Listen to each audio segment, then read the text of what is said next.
Dore ibanga rikomeye cyane, ibanga rishobora gutuma ugera ku bukire vuba, umusaruro wawe mu bworozi bw'inkoko ukiyongera mu buryo budasanzwe, no kugabura burya ukagabura neza kandi ukagabura iyo byujuje intungamubiri, nabyo ni ibya mbere.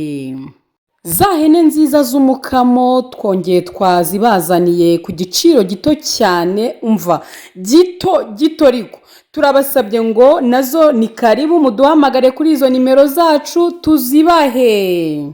Muraba neza, murakomeye bakunzi ba Cyomoro Vete TV, bakunzi bacu, amahoro y'Imana nabane namwe. Umva nje nari mbakumbuye pe, nari mbakumbuye ntabwo nabibabwira ngo mubyumve, ariko ndishimye kuba mbashije kubona akanya ko kongera kwicara nkabaganiriza. Ariko namwe ntabwo murimo gushyiramo akagufu, ndabasabye ngo wowe undebye bwa mbere ukande subscribe, share, comment, kandi niba ubukunze n'ukuri izi video ujye ukanda like, n'abantu benshi babashe kubona izi video zacu bakeneye gutera imbere binyuze mu bworozi. So rero bakunzi ba Cyomoro Vete TV, ndabashimiye cyane kandi nibutsa wowe utameze neza wihangane, mu ijuru hari Imana inyuranye ibihe, hari Imana ishobora kugushimisha uyu munsi, irabishoboye byose. Rero bakunzi bacu, isaha nk'iyi ngiyi cyangwa se umwanya nk'uyu nje mbazaniye agashya kadasanzwe. Ushobora kwibaza ngo agashya ngo kadasanzwe ngo nzanye ni agaki? Nje kukwereka uburyo wikorera ibiryo by'inkoko, inkoko izo arizo zose waba woroye, noneho ubwo buryo bugatuma ubasha kugira umusaruro uri hejuru. Si ibyo gusa kandi bigatuma ubasha no gusevinga ibiryo bino uba waziguriye biba byaratunganirijwe mu ruganda. Bivuze ngo niba urugero umufuka wawukoreshaga ukwezi, ahubwo ugasanga mu kwezi ukoresheje igice cya wa mufuka, ni urugero nawe nguhaye rwa hafi. So rero ngiye kukwereka ukuntu uzafata imigozi y'ibijumba cyangwa se sweet potatoes, ababizi mu Kinyarwanda, ababizi mu ndimi z'amahanga ni uko nguko. Ukuntu uzafata imigozi y'ibijumba ibi duhinga, warangiza ukabiteguramo ifunguro uzahereza ubworozi bw'inkoko zawe, ukazajya ubifata ukabivanga no kuri bya bindi uba waraguze byatunganirijwe mu ruganda, ariko ugasanga kosti irimo kugenda igabanyuka kandi umusaruro ukaba uri kuri 80% na saving ikaba warasevinze 85 na 90%. So rero niwutishije bakunzi banjye, wowe gusatera agatebe, none bishaka gufata agakayi n'agakaramu, biraterwa nuko ubyumva. Asigaye uze mwereke uburyo utangira ugasingira ifaranga kandi utaspendinze amafaranga menshi cyane. So rero bakunzi ba Cyomoro, si ibyo gusa kandi bivuze ngo ni ibintu byoroshye cyane. Icyambere turakenera amazi, icya kabiri turakenera umunyu, turakenera isukari, turakenera nyine iyo migozi, dukenere n'indobo zo gukoreramo ibyo bintu. Uri tayari? Mbere yuko mbigisha gukora iryo funguro, reka mbanze nkubwire ngo umumaro w'imigozi ku bworozi bw'inkoko ni uwuhe. Ushobora kuba uzi ngo ni ibyatsi bisanzwe, nta mumaro nta kiniki. No, ndakubwiye ngo imigozi y'ibijumba igira imimaro myinshi cyane, ariko muri iyo ngiyo ndababwiramo mikeya. Bakuzi bacu, ni ukuvuga ngo umumaro wa mbere ni uko imigozi y'ibijumba ikungahaye ku ntungamubiri zigiye zitandukanye cyangwa se amanutrienti agiye atandukanye ku buzima bw'ubworozi bw'inkoko. Icyo ni icya mbere. Icya kabiri ni ukuvuga ngo iyi migozi y'ibijumba ikungahaye kuri vitamine C ndetse na vitamine B complexe. Bivuze ngo ni nayo mavitamine, ariko noneho hakaba hakubiyemo n'andi mavitamine menshi tutabashije kuvugira ahangaha. Iyi migozi y'ibijumba harimo na good protein, ni ukuvuga ngo hajya hakubiyemo amaproteine agiye atandukanye kandi y'ubwoko butandukanye. Si ibyo gusa kandi iyi migozi y'ibijumba ku nkoko zayiriye, inkoko zibasha gukura vuba kandi zigatanga umusaruro mwiza, zikaba zigatanga high quantity and quality of production, okay? So rero umva ni isomo riryoshye ibindi bintu iyo ndi kwigisha ku bintu bitanga umusaruro mba numva nishimye, mba numva nezerewe cyane. Si ibyo gusa kandi ni ukuvuga ngo kuri digestive health cyangwa se kwigogora ry'ubuzima bw'inkoko biba ari très bien. Bivuze ngo niba inkoko zariye iyo migozi ariko zayiriye uburyo ngiye kukwereka itungwanwamo, ni ukuvuga ngo ntizishobora guhitwa, ntizishobora kuruka, ntizishobora kunanirwa kwituma, mbega igogora ryayo rigenda neza. Wowe upfa kunkurikirana akantu ku kandi ukabikora neza. Ikindi rero kirushijeho si ibyo gusa, abantu benshi mukunze guhangana n'ibibazo bya diare mu bworozi bw'inkoko, ariko inkoko zariye iri funguro ry'imigozi y'ibijumba bivuze ngo ntago zishobora guhura n'ikibazo cya diare cyangwa inzoka zo mu mara, yaba mara ayo ariyo yose. Bivuze ngo izi zifitemo gukingira inzoka ku nkoko. Imigozi y'ibijumba niko kamaro kayo. Si ibyo gusa kandi ni ukuvuga ngo iyi migozi y'ibijumba ifasha gukontorora amaparasite yo mu mubiri w'itungo. Murabizi amaparasite ni udukoko dutera indwara ku bworozi bw'inkoko, ariko ni ukuvuga ngo iyo wazihaye iyi migozi y'ibijumba, iyi migozi igera mu mubiri igakontorora gukura cyangwa se kubaho kwa twa parasites tugiye dutandukanye, bityo bigatuma inkoko zitarwaragurika cyangwa se zihangana n'uburwayi, ntizibashe guhitanwa nabwo, mbega ntizinarwaragurika mu gihe ntabwo zishobora kurwara indwara ziturutse ku maparasites cyangwa se ku nzoka. Si ibyo gusa rero muri rusange ni ukuvuga ngo n'ubundi inkoko zikunda kubirya, zirabikunda cyane, haba mu gihe cy'itumba, haba mu mpeshyi, zirabikunda, ni ibiryo byazo nk'uko nawe nyine iyo uriye ifunguro ukunda ukaba wumva umerewe mu gihe icyo ari cyo cyose. Si ibyo rero gusa, aha rero ndimo gucamo mbabwira imimaro kugira ngo abantu mutabyumva mugacanganyikirwa, wese ni gute umugozi w'ubujumba wagira umumaro cyangwa se wavamo ibiryo by'amatungo. Bakunzi bacu, tugiye mbere na mbere turakenera indobo y'amazi. Ndimo kwihutisha, umva nsigaye mbaye iminota mike, ariko ikintu kimbabaza nagabanyije iminota, abantu mugabanyuka kureba ibintu byanyu, kandi ubwo nongereye wasanga nabwo mvuga ngo video yawe ngo ni ndende irarambirana. Mwatubabariye mugakora share izo video, none nawe uyirebye ukajya ukayirangiza, niba ufite gahunda yo gutera imbere ku buzima bwawe bwa buri munsi.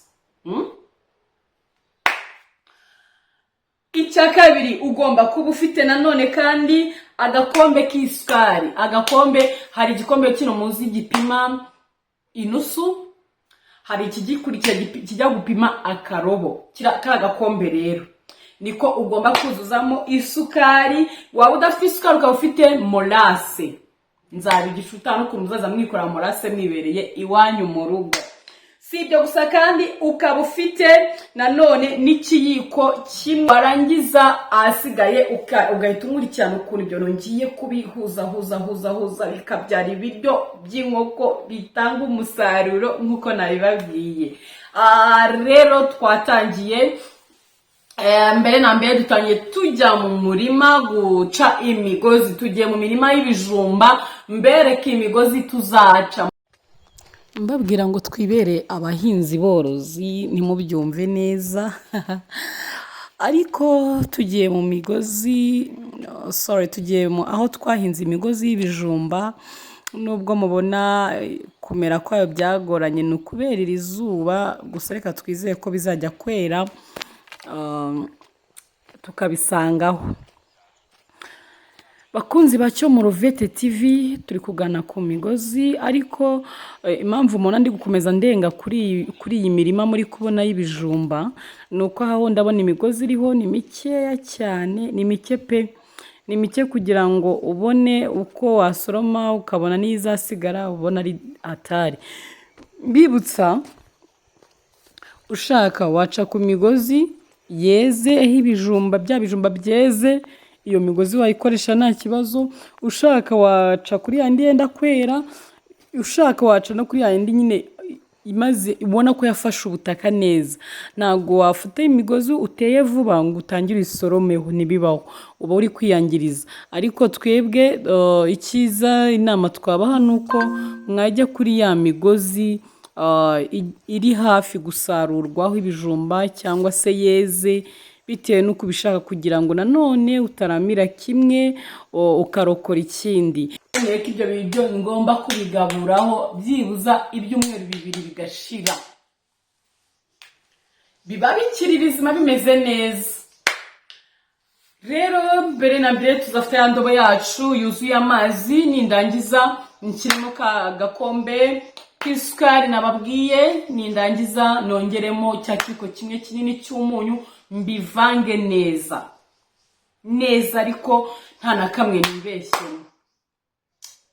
Nimara kubivanga neza, mbona nta sukari nta munyu, ari amazi gusa ari kugaragara, mite mfata ya migozi y'ibijumba nyikataguramo utuntu duto cyane, nyikataguramo utuntu dutonya, narangiza twa tuntu duto nk'uko muri kubibona nkabishyira mu ndobo nkarengeza mu y'amazi.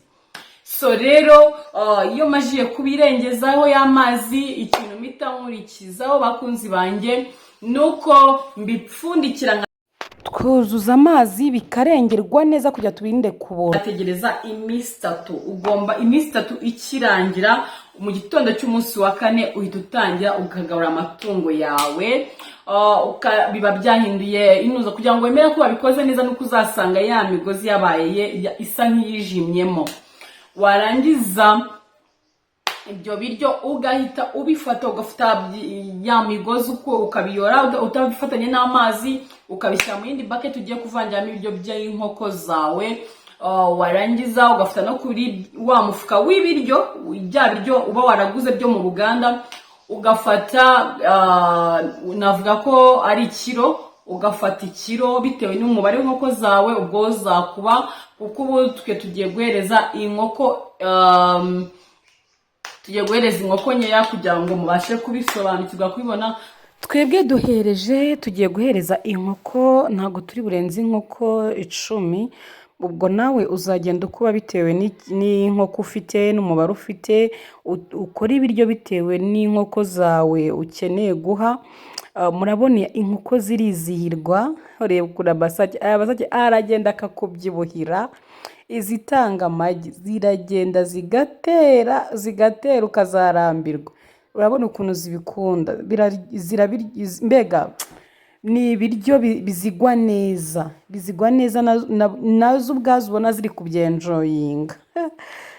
So rero mbibutsa ngo nagiye mbabwira intungamubiri zitandukanye zirimo aha hantu.